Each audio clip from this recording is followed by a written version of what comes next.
Story 1. My boss stole my Super Bowl tickets, so I made him lose a major client. With the NFL playoffs back on, I thought you all might enjoy this football-related revenge story. I'm a huge 49ers fan, the rabbit all-day tailgate in the parking lot type. A few years ago, we made it back to the Super Bowl. I was working at a consulting firm with a handful of accounts I would interact with directly. One client in particular knew how big of a Niners fan I was. I was the day-to-day lead on his account. He really liked working with me, and we became friends, often grabbing drinks or dinner after our meetings. He had access to a pair of extra company seats to the game, and as a thank you, wanted to give them to me as a gift. He passed the tickets over to the partner on that account, who I will refer to as Dickhead Partner, to be given to me as a surprise. The game came and went, we lost, it sucked. The next time we met, we went to drink afterward, and he mentioned, "Hey, by the way, why didn't you go to the game? I heard someone else was in your seats." I asked, "What game?" He said the Super Bowl. Confused, I answered I didn't have seats in the Super Bowl. He told me that he gave Dickhead Partner a pair of his company tickets for me as a gift, so I could attend. I had zero idea what he was talking about. He looked shocked, told me to quietly ask around about it and get back to him. When I was back in the office the next week, I found out through one of the secretaries that Dickhead Party had given a pair of Super Bowl tickets to another one of his clients as a gift from our company. I might have let this sort of thing go to keep the peace under different circumstances, but these were seats on the 30-yard line to see the fucking 49ers play in the Super Bowl. I was pissed. I considered confronting Dickhead Partner myself, but realized it was the client who had noticed I wasn't there in the first place. So if I let him handle it, there would be no blowback on me. So I texted him, "Hey, I just wanted to thank you so much for thinking of me with those seats. It appears that they were given to another one of our firm's clients." He texted back right away in all caps, "Sir, you shitting me," and then, "Pretend I never told you. Let me handle." He followed up with me about formulating a plan. A few days later, we were asked to come down for a meeting in their office. The client requested the partner be present, not entirely unusual. So Dickhead Partner and I hopped a flight the next week and headed over to their office. Little did Dickhead Partner know, my client had orchestrated a wonderfully awkward little show to catch him red-handed. When we entered the conference room, it was all the usual suspects, along with a woman in her 30s we didn't recognize. My client immediately introduces Dickhead Partner. "This is Stephanie Such, VP, from other department. She wanted to sit in on this meeting." "Hey, OP, you guys must already know her from the Super Bowl." She then responds as she goes to shake my hand. "Oh, I don't think so. Did we meet there? I'm sorry if I forgot." Client responds, "Geez. Steph, how much did you have to drink? They were sitting right next to you." The client looks at me and I say, "Sorry, client, I wasn't there. Are you thinking of someone else?" At this point, Dickhead Partner is looking visibly uncomfortable, probably trying to come up with an excuse. He starts in with an when Stephanie says, "Over him? No, so-and-so from other company were in the other seats. By the way, I was wondering why we gave company seats to those guys. Is there a project we're working with them on that I don't know about?"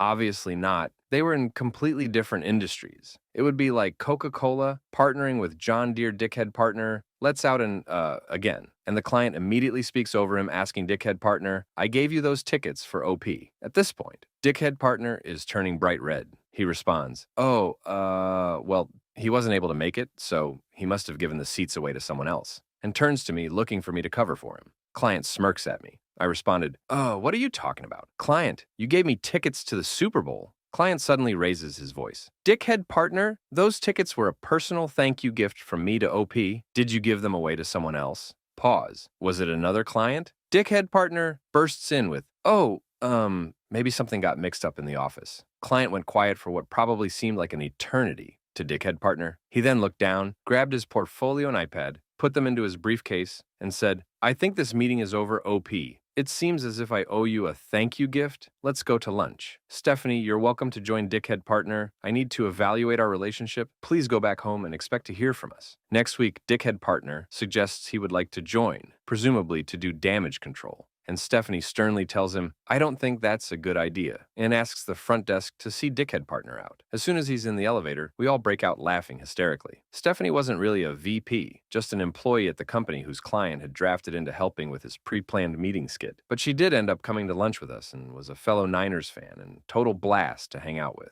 On our way to the restaurant, I got a desperate text from Dickhead Partner saying I needed to cover for the firm and that we could discuss things when I got back. I replied, "Yes, we need to talk, but I'll see what I can do. Client told me to wait a couple hours and then respond to him one to expect invoices for the resale value of the Super Bowl tickets. Resale is way above face value. It was over $10,000.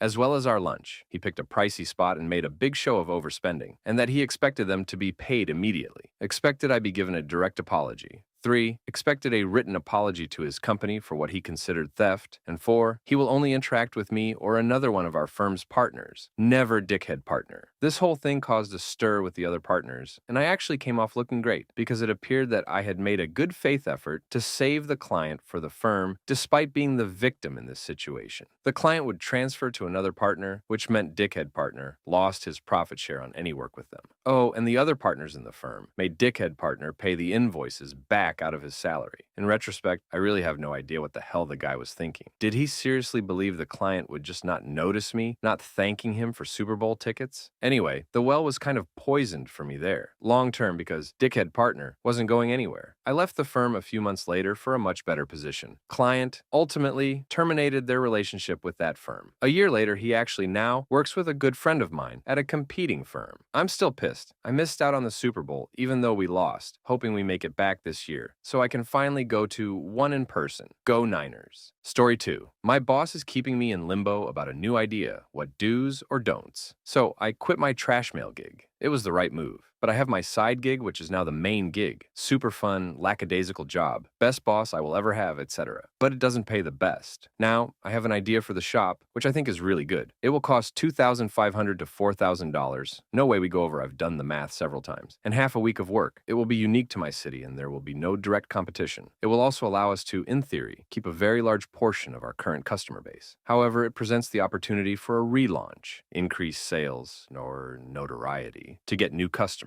and to eventually increase our product classes without conflicting with our current theme as heavily because we will pull an entirely new demographic. Me and another guy does some marketing and product design on the side, have a relatively good idea of what it will look like, and we can redo the sorely needed decor to be a draw-in as an architecture feature for very cheap. We are in the artsy district, and our ideas are going to look great on Instagram. Boss says he is serious about the idea. He likes it, he acknowledges it as good, and even admits he needs to do something to up sales. And I know I could have and should be doing more for the store, but is hesitant to pull the trigger. This aggravates me as he bought magic powder to the tune of thousands of dollars, probably 3 to 5 times my idea's cost. Say $15,000 as a reasonable estimate in the past 2-ish years ago to start an online retail business, to what is best described as worse than mixed results, but slowly being corrected. What really grinds my gears is that he went in business with a chaotic, young spastic who now is no longer involved, left my boss high and dry in several ways, so he's willing to go with stupid magic powder idea from guy he only tacitly knows in comparison. Yet loyal, creepily honest, and smart, according to him. Guy's idea for a fraction of the cost, which will dramatically improve the current existing business, which has cash flow to cover.